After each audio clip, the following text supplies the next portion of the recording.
Hi Queens, welcome back to my mini vlog again and again. Shut up.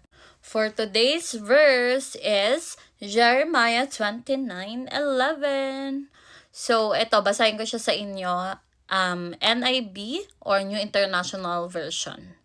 So, for I know the plans I have for you, declares the Lord. Plans to prosper you and not to harm you. Plans to give you hope and a future. Thanks be to God to His Word. Okay, let's start. We're going to relate this in Alex Gonzaga's story.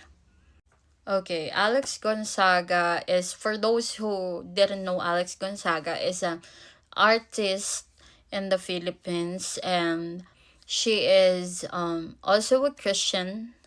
She attended in I don't know what church she was in. So as her follower in YouTube and in Facebook, so marami na siyang naikwento sa Facebook and YouTube. So nasubaybayan ko talaga yung mga kwento niya. Chismakers yan, charot. Siyempre, huy, hindi ganon. So, ngayon, ang dami niyang kwento doon. She lost her 3 babies na. 3 angels. And now, she is pregnant. So, I don't know Alex personally, but every time nadadaan yung video niya sa feed ko, I pray for her. Kasi, ang hirap ng sitwasyon niya. Tama.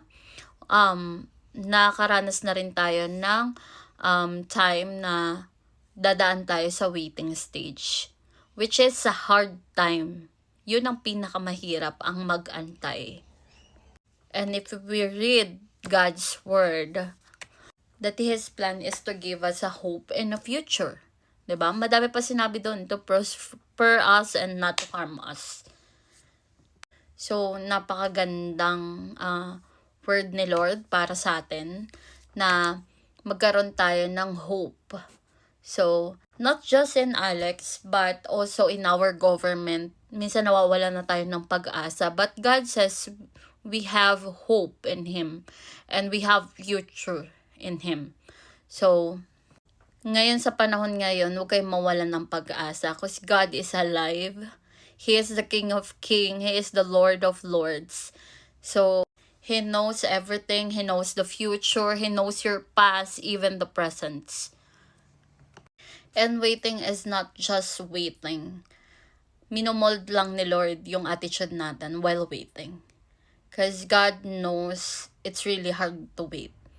And that waiting is also knowing that you have a trust in Him. You have trust in the Lord that He can do anything for you.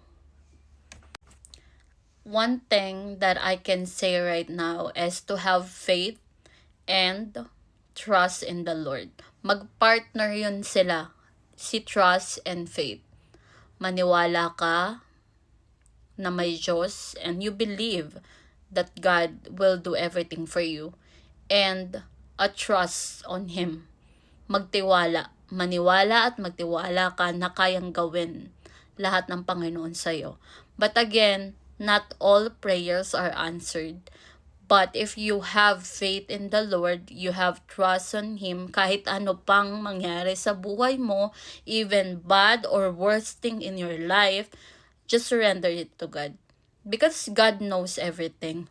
His plan for you is not to harm you. God knows everything. And He knows what is in your heart, what future you have.